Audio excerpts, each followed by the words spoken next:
जो सबसे ज्यादा शोर मचा रहे हैं उनको ये पता है कि उन्होंने थोड़ी देर के बाद जेलों में जाना है।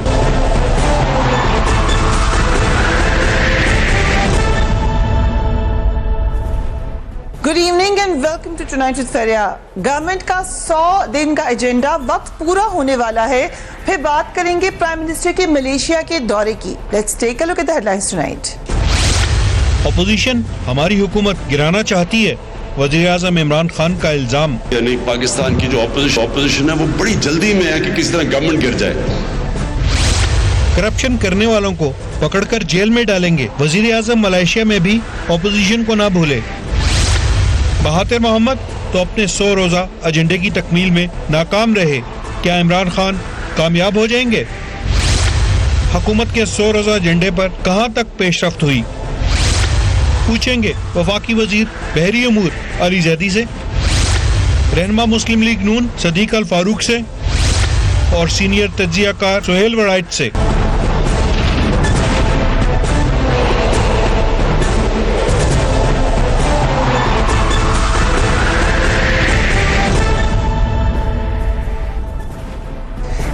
Warm welcome to the show. Tehreek Insaf की हुकूमत के 100 रोज मुकम्मल होने में अब सिर्फ एक हफ्ता बाकी बचा है, इसलिए तमाम निगाहें वज़ीर आज़म इमरान खान पर लगी हैं, जिन्होंने पीपल्स पार्टी और मुस्लिम लीग नून के तर्ज हुकूमत पर कड़ी तनकीद करते हुए पुराने निज़ाम हुकूमत को मुस्तरद कर दिया था और अवाम से मुल्क में तब्दीली लाने का वादा भी किया था।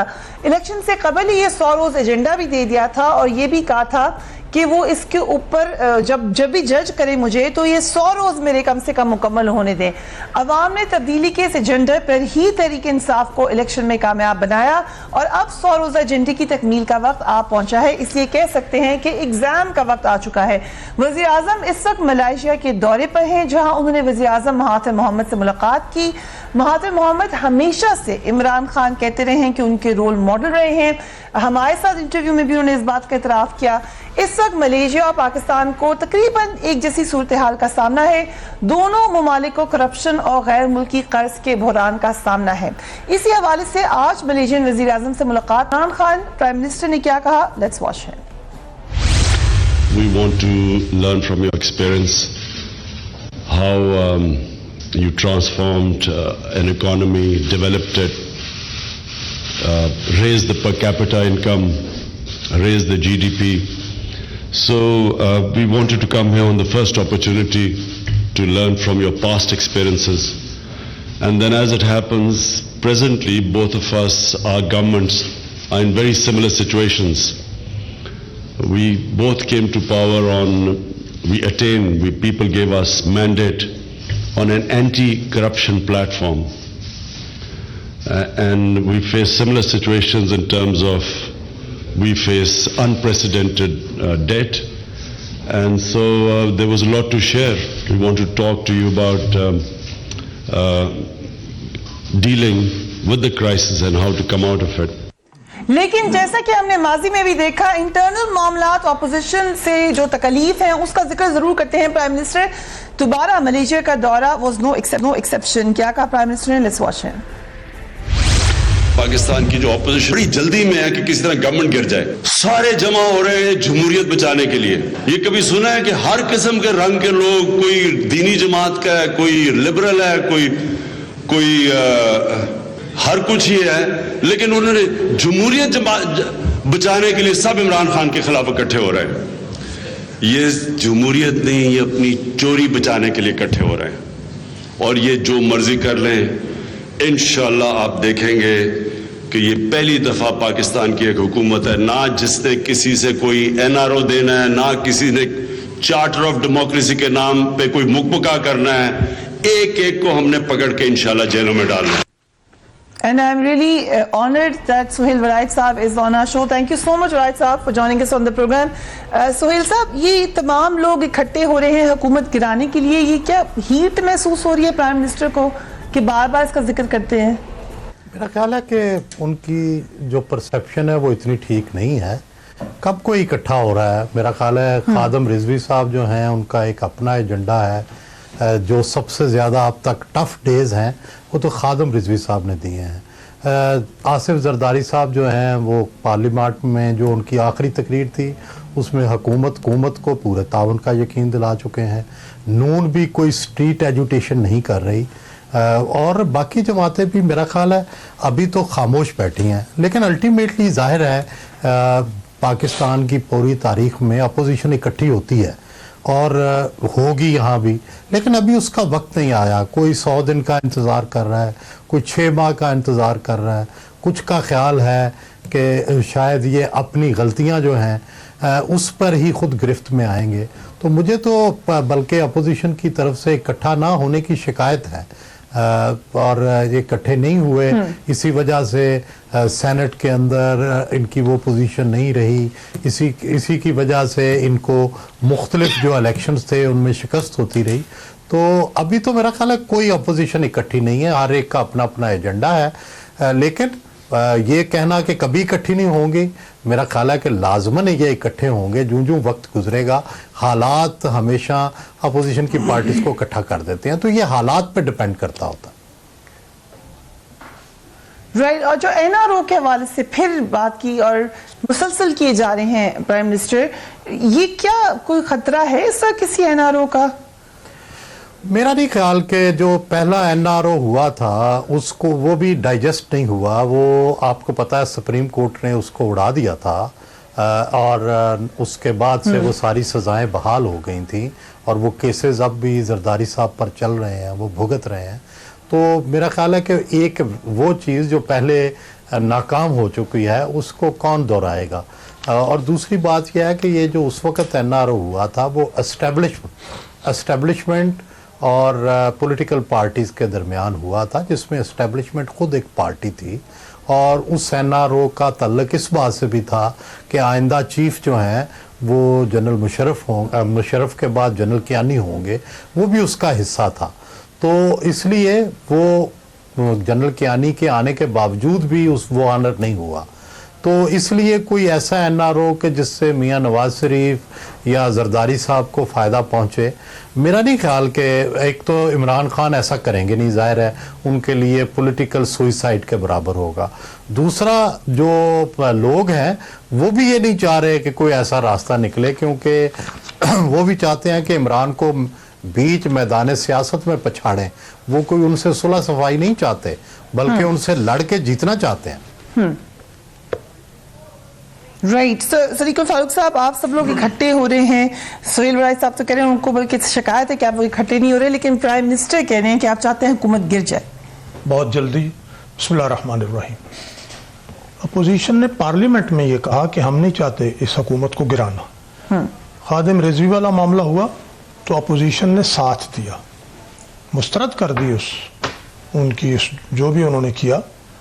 अच्छा, दूसरी बात यह है कि इमरान खान साहब बदकिस्मती से एजिटेटर हैं, अभी तक उन्हें एजिटेशन भूल नहीं रही। दूसरे मुल्कों में जाके वो ये नारे लगाते हैं कि जी पाकिस्तान से सरमाया बाहर जा रहा है, यहाँ करप्शन है, इदारे काम नहीं कर रहे, और हमारे मुल्क में आके सरमायाकारी करें। इस तरह से कोई सरमायाकारी करता है? दूसरे मुल्कों में जाके जो ये बातें कर रहे हैं, ये ऐसा को वज़ीर आज़म इस तरह से करता है? सरमायाकारी तो फिर पहले भी हमको इतनी ला तो नहीं सके, दूसरे तरीकों से भी नहीं ला सके। हम ले आए क्योंकि हमने ली थी 6 अरब डॉलर हमें मिले थे जब हमने हुकूमत संभाली। हमने 24 अरब डॉलर तक पहुंचाया, और जब इनको दिए तो 18 अरब डॉलर, ये तो इनके खुद वज़ीर ख़जाना बांध चुके हैं कि 18 अरब डॉलर हमने लिए हैं। इसलिए मैं आपसे ये अर्ज़ करूँगा, दूसरी बात कि हम इन्हें नहीं गिराना चाहते, असल में इन्हें खौफ है अपनी माजरत से, नालायकी से। ना इन्होंने होमवर्क किया, ना इन्होंने पहले 100 दिन में जो 94 और 6 बाकी रह गए हैं इनमें आवाम को कोई रिलीफ दिया। महंगाई है अपने उरूज पर है, लॉलेसनेस आप देख लें, कोयटा में क्या हो रहा है देख लें, इस्लामाबाद से यहाँ से पुलिस सीनियर पुलिस अफसर अगवा होता है, कहाँ जाके उसे शहीद किया जाता है। जो अपना पुलिस के जो आईजीज हैं उनके तबादलों में क्या रहा, सुबह शाम तबादले ये कर रहे हैं और कहते हैं जी हम जो है पुलिस रिफॉर्म में तबादले नजर आ रहे हैं, लॉ एंड ऑर्डर में आपको असैसिनेशंस नजर आ रही हैं, और दीगर मामलात में भी लग रहा है कि मैं ये कह रहा हूँ कि आप इनकी देख लीजिए कि जिस तरह से ये गए हैं, अगर इस तरह से कोई इन्वेस्टमेंट, कहते हैं सरमाया बाहर गया है, बाहर जा रहा है, भाई उसे रोकने का तरीका करो। भाई अगर आप नहीं जा रहा सरमाया बाहर, जी? पाकिस्तान में मनी लॉन्ड्रिंग नहीं हो रही, सारी पाकिस्तान दुनिया में corruption जाता नहीं है, लेकिन अगर ये कहना ये रोक लेंगे तो इनसे ही मैं पूछता हूं कि फिर आपके जहांगीर तरीन, आपके जो दूसरी एनटीएम जिन्हें मशीन कहते हैं, क्या नाम है लाहौर वाले, अब अलीम खान साहब, खुद इमरान खान के अपने फिर ऑफशोर कंपनियां ना होती, ऑफशोर बेसिकली आप ये कह रहे हैं कि सब कर रहे हैं, तो मैं ये कहता हूं कि तो आपने जो काम अगर करना है, कोई रोकने हम की बात चाहते नहीं हैं कि ये मुल्क कामयाब हो, पाकिस्तान कामयाब हो, गरीबों के मसाइल हल हों, तो बैठ के ओके आप वहां जा रहे हो, कह रहे हो कि दोनों के एक से मसाइल हैं। महातिर मोहम्मद साहब से मैं 3 दफा मिल चुका हूं। Okay, I come to this, क्योंकि जो कंपैरिजन है बड़ा इंटरेस्टिंग है। Will do this. लेकिन अली जैदी साहब हमारे साथ मौजूद है। क्विकली जैदी साहब, शुक्रिया बहुत बहुत ज्वाइन करने के लिए। ये मलेशिया में जाके अपोजिशन क्यों याद आ रही है प्राइम मिनिस्टर को? देखिए फरिया, पहले तो आप क्लियर कर ले कि वो जो जिस आप बात कर रहे हैं, जो आपको वो पाकिस्तानी जो मलेशिया में बिजनेस कर रहे हैं उनके एक फंक्शन में एक चीज चाहिए। ठीक है, लेकिन वो पाकिस्तानियों से अगर बिजनेस यहाँ लाना है तो उन्हें बता रहे हैं मेरी हुकूमत का कुछ पता भी नहीं है, शायद गिर जाए क्योंकि अपोजिशन गिरा देगी किसी वक्त भी। मुझे ये तो आपको आवाज आई, मुझे तो ये आवाज नहीं आई। अच्छा, आपको क्या आवाज आई? मुझे आवाज नहीं आई कि वो कह रहे हैं कि कोशिश कर रहे हैं लेकिन फेल हो जाएंगे। मुझे ये आवाज आई। आपने शायद किसी और चैनल में सुना होगा, क्योंकि अभी आपने खुद सुना है, दोबारा सुना दिया अगर उन्होंने ये कहा है। Okay, please play it again so you can listen to it again yourself. Right. This is not what he said. So let's not put words in what in his mouth. जो उन्होंने कहा कि कोशिश कर रहे हैं, ये तो हाथ धो के पड़ेंगे पीछे कोशिश करने, क्योंकि प्रॉब्लम जब 3 चीज आपको इस मुल्क में एक साथ, नंबर 1 3 pronged स्ट्रैटेजी है। नंबर 1 कि जो आपका इस मुल्क में ब्लीड है, जो ब्लीडिंग हो रही है, वो आपने ब्लॉक करना है। नंबर 2 आपने वे फॉरवर्ड डिफाइन करना है कि आप किस तरह आगे जा सकते हैं। सरमायाकारी, industrialisation, job creation, wealth creation, economic creation, ये आपका है। और तीसरा कि जो पिछले लोगों ने गलत किया है उनको, उसको कैसे एड्रेस करना है उनको। ये तीनों चीजें एक साथ करनी है, सिर्फ एक चीज नहीं हो सकती। अगर आप सिर्फ पीछे वालों को पकड़ने चले जाएंगे तो आप आगे नहीं जा सकते। आप आगे नहीं जा सकते जब तक आप ब्लीड ना रोकें और पीछे वालों को ना पकड़ें, बिकॉज वो अभी भी खड्डे खोद रहे हैं, वो आपस में इकट्ठे हुए हैं। So therefore it's a 3 pronged strategy. अगर ये इनको समझ में नहीं आ रही, हमें समझ आ रही है, अवाम को भी समझ आ रही है, शायद सिद्दीक अल फारूक साहब को समझ इसलिए नहीं आ रही कि ये तो शायद इन पे तो शायद कोई करप्शन नहीं है लगी कोई पड़ी, लेकिन इनके जो लेफ्ट राइट और ऊपर नीचे जो बैठते हैं वो तो उनको तो क्राउन अगर कभी बनाने पड़े करप्शन के, कि जी करप्शन के, वहां में प्रॉब्लम हो जाएगी कि क्राउन पहनाएं किसको, वो सारे ही बादशाह करप्शन हो गए। सो देयरफॉर ये नहीं, लेकिन ये तो आप बार बार कहें ना, बादशाहों को पकड़े फिर तो ये पकड़ने का ये एम्पायर की उंगली वाली बात ना हो जाए कि उठेगी उठेगी, उठी नहीं। बिल्कुल ऐसी कोई बात अली जैदी साहब से मेरे बड़े अच्छे ताल्लुकात रहे हैं, अब भी हैं, लेकिन मैं आपसे ये अर्ज करूंगा, सवाल का जवाब दे दूं अगर आप बुरा ना माने तो। अच्छा दे दें जी, जवाब दे दें अली जैदी जो आपने बात की कि एम्पायर की उंगली खड़ी और हम पकड़े ना, बिल्कुल पकड़ रहे हैं। हमने क्लियर कट स्ट्रैटेजी सारी लॉ एनफोर्समेंट को दी है कि किसी का पूछने नहीं आना।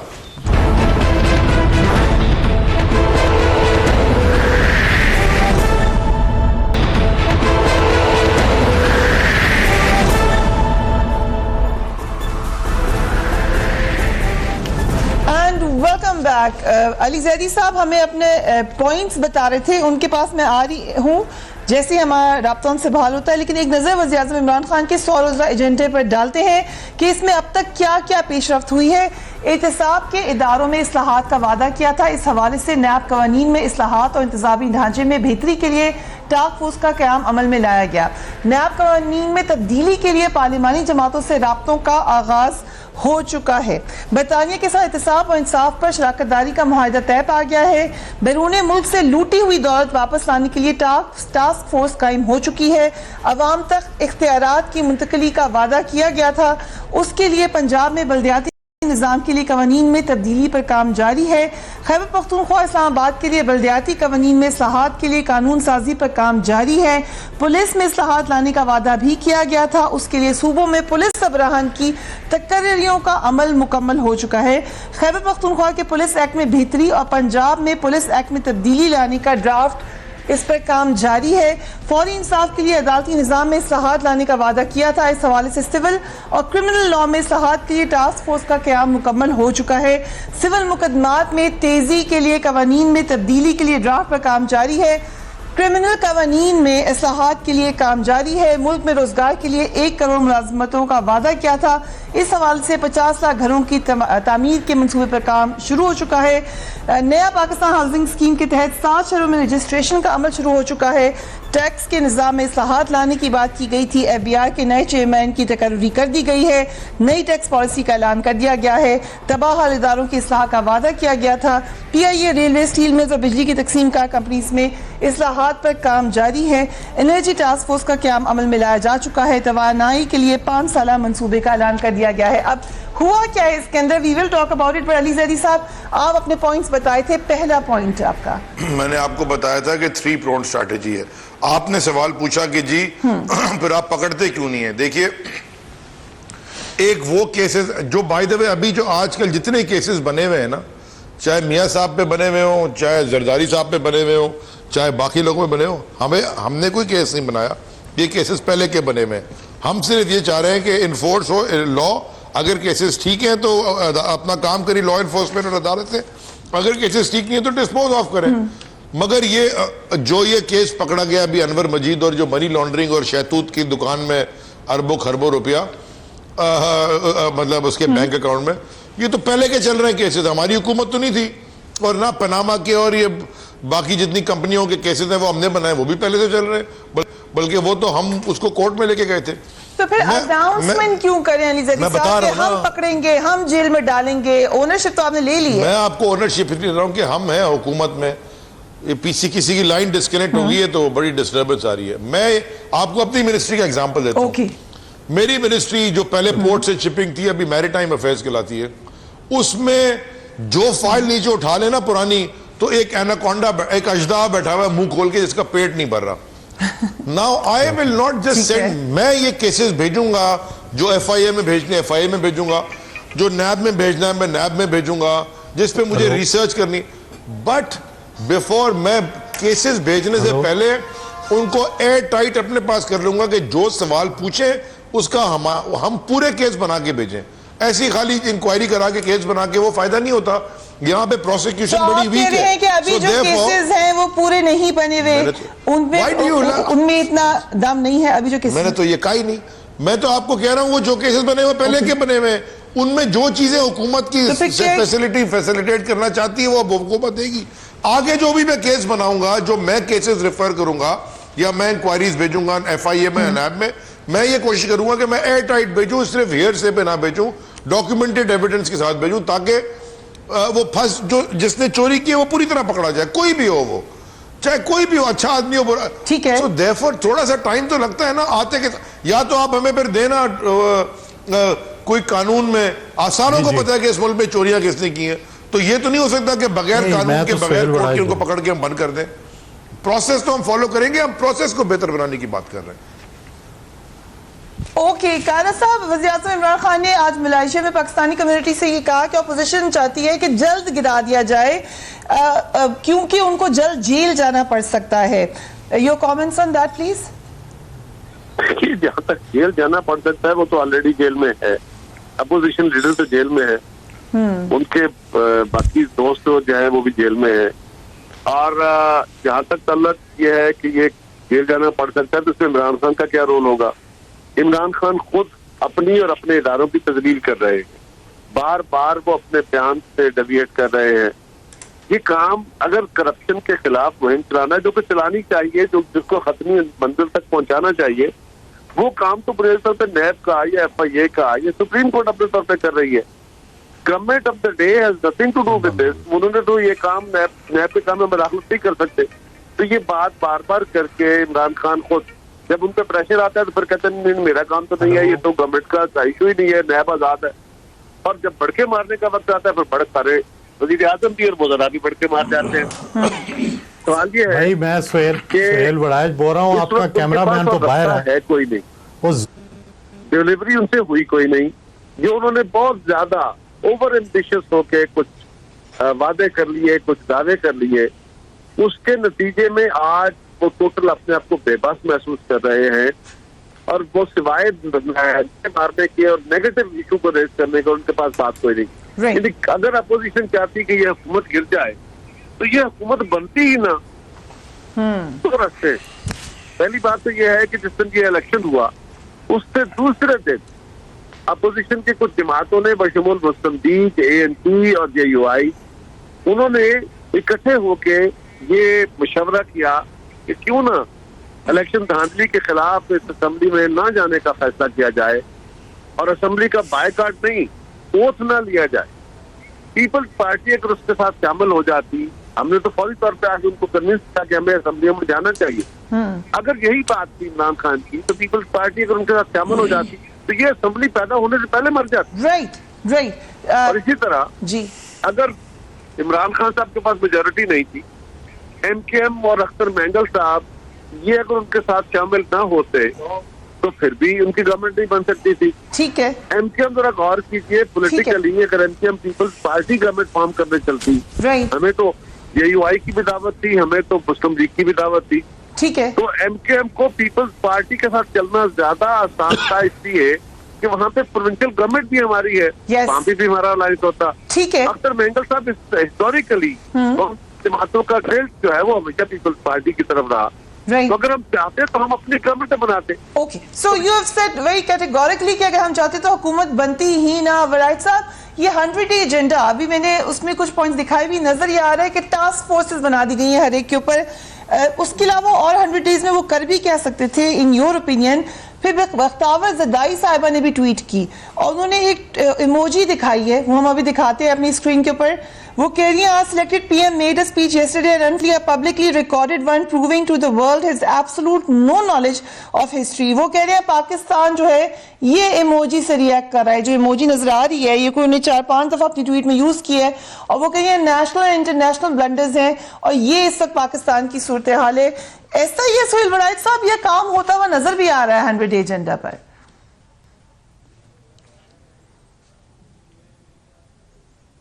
जी वराइट साहब, if you can hear me, ये 100 डे एजेंडा पे जिस तरह ऑपोजिशन कह रही है उसी तरीके से कोई काम नहीं हुआ या काम होता हुआ नजर आ रहा है? मेरा ख्याल है कि अभी इट्स बहुत कम वक्त हुआ है कि कोई क्रिटिसिज्म की जाए, लेकिन ये नज़र आ रहा है कि Imran Khan has very good intentions, he wants an honest setup, लेकिन उनकी जो टीम है वो उसमें कोई कोहेजन नहीं है, कोई राब्ता नहीं है, कोई इत्तफाक़ राय नहीं है, हर एक दूसरे की टांग खींच रहा है, कोई मरबूत पॉलिसी नहीं है और ऐसे लगता है कि इमरान को धोखे में रखा जा रहा है। मुल्क की फाइनेंशियल सिचुएशन के बारे में, फाइनेंस पॉलिसी के बारे में, स्ट्रेटजी के बारे में। पंजाब के अंदर जो मैस मचा हुआ है, there are 4-5 kings in a province और जिसमें हर रोज़ पोस्टिंग्स नहीं होती हैं, ट्रांसफर्स होती हैं और लड़ाइयाँ चल रही हैं। तो मेरा ख्याल है कि जितनी देर तक सबसे बड़ा सूबा पंजाब है उसकी बद इंतज़ामी दूर नहीं होती, उस वक़्त तक उसका फेडरेशन पे भी अच्छा असर नहीं पड़ सकता, क्योंकि ज़्यादातर लोग तो पाकिस्तान के पंजाब में रहते हैं। और दूसरी तरफ किसी भी चीज़ के बारे में वाज़े डायरेक्शन जो है वो अभी तक नहीं आई, सिवाय करप्शन के ख़िलाफ़ जो नज़र आ रहा है और इक़दामात। और दूसरी तरफ जो बिज़नेस है वो स्टैंड स्टिल है और जब तक मुल्क का बिज़नेस स्टैंड स्टिल रहे, आप यूँ समझें कि बैंकों के अंदर कोई कितारें नहीं हैं, कोई रश नहीं है, स्टॉक मार्केट का हाल आपके सामने है, बाज़ार खाली पड़े हैं, तो फौरी तौर पर तो इकनॉमिक एक्टिविटी जो है उसकी तरफ तवज्जो दी जाती है, उधर अभी तवज्जो नहीं गई। मैं ये नहीं कहूँगा कि हुकूमत कुछ नहीं कर रही, डेफिनेटली कर रही है, लेकिन अभी तक ऐसे नहीं लगता कि उनका कोई हाथ पड़ा है या वो मुल्क को ठीक समत पर डालने में कामयाब हुए हैं। इमरान की तमाम तर नेक ख्वाहिशात के बावजूद ऐसे लगता है कि उनकी टीम उस लेवल की नहीं है जो मुल्क को चलाने के काबिल हो। Very interesting. और टीम के एक बड़े स्टार मेंबर हमारे साथ मौजूद भी हैं, उनके पास भी जाएंगे। But 100 day agenda, task forces बना दी गई हैं, तैनातियां कर दी गई हैं, 100 दिन में और क्या एक्सपेक्ट कर सकते हैं? मैं बड़े आराम से बात करूंगा, अदब से बात करूंगा। इनकी जो तकरीर थी लाहौर में, इसमें 100 दिन का एजेंडा इन्होंने अनाउंस किया था, उसको देख लें, उसका टोन, टेनर, उसका सारा। तो आवाम को ये तवक्को दिलाई गई थी कि आपकी ज़िंदगी में 100 दिन में हम इनकलाब ले आएंगे। अभी सुहेल वड़ाइच साहब की कोई पार्टी नहीं है, इंडिपेंडेंट एनालिस्ट के तौर पर बड़े धीमे अंदाज में उन्होंने सारी बातें आपके सामने रखी हैं। उन्होंने इमरान खान को अब भी एक अलाउंस दिया है कि वो बड़े ख़ुद तो बड़ा इंटेंशंस अच्छी हैं वगैरह, लेकिन मैं ईमानदारी से कहता हूँ, मैंने इतना अरसा हो गया है मुझे सियासत में भी, स्टूडेंट लीडर भी रहा, लेबर लीडर भी रहा, जर्नलिस्ट वगैरह वगैरह सारे शोबे देखे और बहुत से हुकूमत में भी रहा। मैं आपसे अर्ज़ करूँगा कि इमरान खान को काम का पता ही नहीं, वरना जिन लोगों पे ये डिपेंड कर रहे हैं, जिस तरह सुहेल वड़ाई साहब ने कहा, और वो उनको धोखा दे रहे हैं, इमरान खान को कुछ नहीं पता काम किस तरह करना है। साहब बैठे हैं, एक मिनिस्ट्री इनके पास भी चले, है, काम का नहीं पता। कोई एक, अब ये तो नहीं है ना, वो तो समटाइम डेविल कोट स्क्रिप्चर जी, वो भी अगर कोई इंजील मुकद्दस का हवाला दे दे तो ये वो तो नहीं गलत होता, लेकिन बाकी सारा काम वो गलत कर रहा है। तो अगर अली जैदी साहब अच्छा काम करते हैं, खुदा करे ये करें, मैं तो आपको ओपिनियन पूछ, खुदा करे एक दो और लोग अच्छे काम करे, देखे ना, मैंने इनका काम नहीं देखा। मैंने जो थोड़ा बहुत काम किया है वो देखा, बताए ना नाम। अभी मैंने किसी का काम को सामने आते हुए देखा नहीं। कौन सा? अच्छा, आवाम के हवाले से वो जो उन्होंने बात की, मैं उससे इख्तलाफ ही नहीं कर रहा सुहेल वड़ाइच साहब की, लेकिन मैं ये कहता हूँ आवाम ये देखेंगे कि इन्होंने 100 दिन में हमें क्या दिया। ठीक है, क्या बिजली का निर्ख कम किया, ये तो नारे लगाते थे। क्या पेट्रोल की कीमत इंटरनेशनल लेवल पे कम हुई है, क्या इन्होंने कम की है? क्या गैस की कीमत इन्होंने कम की है?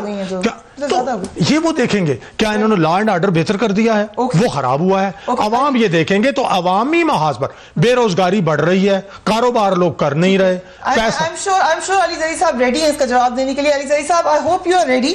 हम एक क्विक ब्रेक पे जा रहे हैं, फिर आपको एक बड़ी इंटरेस्टिंग चीज दिखानी है, वो अली ज़री साहब को भी दिखानी है, वड़ाइच साहब और हमने क्या किया वो हम बताएंगे, और सदीकुल फारूक साहब को भी और अवाम को भी। महातिर साहब से मशवरा ले रहे हैं हमारे prime minister. Let me tell you कि महातिर साहब ने भी एक 100 रोजा एजेंडा दिया था। फिर क्या वो 100 रोजा एजेंडा का, will tell you after break. Keep watching tonight sir.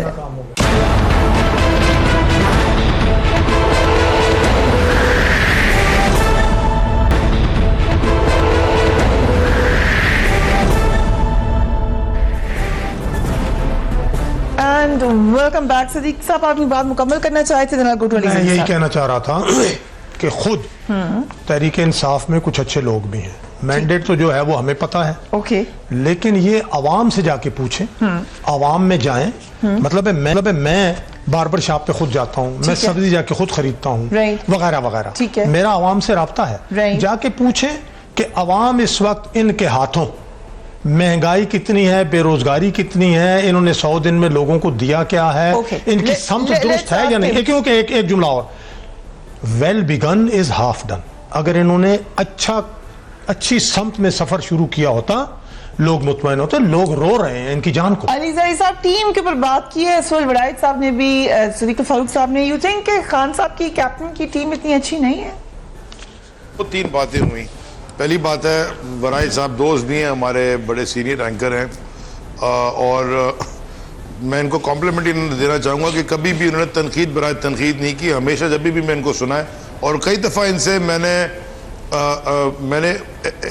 इनको डिसएग्री भी इनसे किया है, लेकिन इनकी हमेशा तनकीद जो है वो हमेशा, क्रिटिसिज्म जो है वो क्रिटिकल होती है, पॉजिटिव होती है और बेटरमेंट होती है। तो मैं जो इन्होंने बात किया है, respect what he said. Siddique Farooq साहब ने भी चले यही कह दिया। देखिए, बात यह है कि पता नहीं किस टीम मेंबर की ये बात करें, कोई भी टीम में 11 के 11 मैच विनर्स नहीं होते, 3 या 4 5 मैच विनर्स होते हैं। कोई आप अगर 11 मैच विनर किसी टीम में ले आए, वो तो एक वेस्ट इंडीज की शायद टीम थी जिसमें मैच विनर 11 थे। आज हम स्वाति का जिक्र कर रहे हैं। चले, बहुत सारे मैच विनर होते हैं, बहुत सारे मैच विनर नहीं होते, और बहुत सारे लोगों को लेके चलना पड़ता है। ये पार्लियामेंट्री पॉलिटिक्स है, ये प्रेसिडेंशियल फॉर्म ऑफ गवर्नमेंट नहीं है कि जहाँ पे प्रेसिडेंट इलेक्ट होता है और प्रेसिडेंट अपनी टीम खुद बनाता है। Here you have to take from a pool of people that is available to you. Similarly, so therefore यहाँ तक मैं आपको ये बता रहा हूँ कि जो की प्लेयर्स हैं टीम के, वो तो ब्रिलियंट लोग हैं बहुत, वो अपनी फील्ड्स में अपने वो सब एक्सेल कर चुके हैं। और कौन है वो? कौन है? Who are the key players? Players कौन होते हैं? फाइनेंस मिनिस्टर होता है, फॉरेन मिनिस्टर होता है, ये तो की प्लेयर्स हैं। फेल कैसे हो गए? मुझे बता दें किधर फेल हो गए? फाइनेंस मिनिस्टर, जो फाइनेंस मिनिस्टर को खाली डिब्बा मिला है आपने और नीचे छेद है, मैंने पहले ही आपको कह दिया, ये फाइनेंस 70 करोड़ या 18 अरब डॉलर दिए, और जो आपने कितने सारे जो 70 साल से असद उमर ने कर्जा लिया हुआ है या इमरान खान ने कर्जा लिया हुआ है। इस मुल्क का जो हाल आपने खजाने में छोड़ा बताया है कि हमने 44 बिलियन डॉलर लिए तो 20 बिलियन डॉलर अदा भी कर दिए। मैं माजरत कि आपसे मैं ये बात कर रहा हूँ, आप ही के फाइनेंस मिनिस्टर ने बताया, आप ही के मनसूबाबंदी के महकमे ने बताया कि हमने 4 साल में एक सुन ले और बात, हमने 20 अरब डॉलर के मंसूबे मुकम्मल किए इसी पैक में। हमने ये बताया, हमने 12,000 मेगावाट बिजली दी। अब आप बात करें। मैं सिर्फ ये कहना चाहता हूँ फरिया कि जिस कंडीशन में हमें इकोनॉमिक कंडीशन जो मुल्क की हमें मिली थी, जिस प्लेट में जो मिला था, वो 3 महीने में हमने वो किया जो 70 साल में इन्होंने नहीं किया था। ये कहना चाह रहे हैं। अगर सिद्दीक अल फारूक ये कह रहे हैं, इससे आगे मैं बहस करना नहीं चाहता, वो अवाम आपकी खुद समझ ले। अगर वो ये कह रहे हैं कि जी सारा किया कराया मलबा, ये जो इसाकदार यहाँ करके वो टैक्सी के पीछे भाग रहा है लंदन में, ये जो अगर नजर आ रहा है, ये सारा IMF को हमने झूठ बोले। 98 में IMF ने आप पे फाइन लगाए थे गलत रिकॉर्डिंग है, वो हम थे उसमें हुकूमत में 98 में। अभी फिर किया उन्होंने 2000, अभी पिछली हुकूमत में वो भी हमने किया। झूठ बोल, लेकिन ₹100 पे डॉलर हमने पाबंद किया, डॉलर 100 रुपए का पाबंद, डॉलर करने से कुछ नहीं होता। आर्टिफिशियल रखा, वो तो खुद मानते हैं। मैं कहता हूं कि हमने जो काम किया, चलाया, कीमतों को कंट्रोल किया, ऑर्डर को ठीक किया, दहशतगर्दी खत्म की, हम जब हमारी आपने धरने दिए, आपने धरने दिए, देखे ना अली जैदी भाई, एक सर मेरी बात खत्म होने देना। नेपरा जो है, नेपरा ने आपकी हुकूमत नहीं कहते था कीमतें बढ़ाओ, हमने तो सिर्फ 70% लोगों को तो फर्क ही नहीं पड़ा जो हमने कीमत बढ़ाई है। हमने ट्यूबवेल की कीमत, बिजली की बढ़ाई, वो तो आपका ही हुकूमत ने पता चल गया था कि वो उसी वक्त आ गया था, रिकमेंड आ गई थी कि रिकमेंडेशन कीमत बढ़ा दे। हमने तो फिर भी वो कम किया है। साहब से तबसरा ले लेते हैं कि किसने किसका कसूर है, लेकिन क्योंकि मोहम्मद महातर साहब का जिक्र हो रहा है, and I am sure you know कि उन्होंने भी 100 डे एजेंडा दिया था। वो एजेंडा हमारे अगर स्क्रीन पर उसको चला भी दें, इट्स वेरी सिमिलर जो पाकिस्तान का एजेंडा है। कर्जों का उनका भी मामला है, दीगर मामला उनके भी हैं, मगर फिर उन्होंने सोचा कि उस पर अमल नहीं हुआ और बड़ा क्रिटिसिज्म हुआ अपोजिशन की तरफ से, तो उन्होंने कहा कि मैं सच बोलता हूं कि मैं इस पर अमल नहीं कर सका, और कुछ अर्से पहले उन्होंने माफी मांगी इसके ऊपर। Let's watch him. However, we are progressing. Our first job was to tackle the huge debt incurred by the previous government. The debt is more than 1,000 billion or 1 trillion, and trying to reduce the amount is a tough job. However, we have cancelled a number of costly projects, so we have been able to reduce a little the amount of money that is owed by the Malaysian government. We hope that in maybe a few months' time we would be able to make substantial reduction of the money. ये आखिर में जाके इसमें माफी थी, वो हमारे producer साहब ने पहले ही रोक दिया उसको। लेकिन द पॉइंट इज अली जरी साहब वो भी यही बात कर रहे हैं कि मामला गंभीर हो तो फिर हल करने में थोड़ा वक्त भी लगता है। Do you have this realisation? I agree with you. हमारी तो रियलाइजेशन है। मैं आपको जरा 100 डे एजेंडा का पहले जरा बैकग्राउंड बता दूं। ये पहली दफा किसी भी पॉलिटिकल ये जो 100 डे एजेंडा का वर्ड इस्तेमाल हुआ था, ये फ्रैंकलिन डी रूजवेल्ट ने किया था। जब वो जीता था इलेक्शन, तो अमेरिका उसमें ग्रेट डिप्रेशन में था।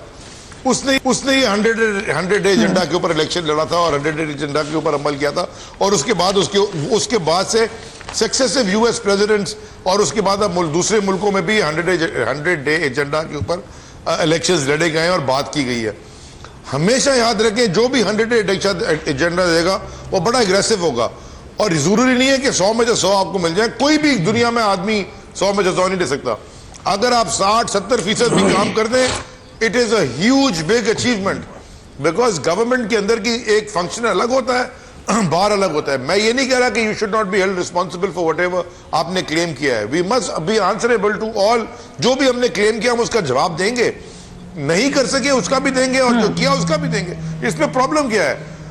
मुझे तो कोई इशू ही नजर नहीं आता। लेट मी ओके, इशू आपको नजर आया, लेकिन सर सवाल तो होगा वड़ाइट साहब, इस वक्त जो मामलात हैं वो हम सब जानते भी हैं, इकॉनमी का मामला हो, दीगर मामलात हो, वो गंभीर मामलात हैं। ये PMLN का भी ये दावा सही है कि पिछली गवर्नमेंट में जो मामलात थे वो अब नहीं है। मसलन लोड शेडिंग का मामला अब वैसे नहीं है, सिक्योरिटी का मामला वैसे नहीं है, मगर जो अभी के इश्यूज हैं इसमें तमाम की तमाम जिम्मेदारी पिछली हुकूमतों की है कि इनको इतना मसला हो रहा है या इनकी इनकैपेसिटी है। 123 दिन के और वगैरह वगैरह।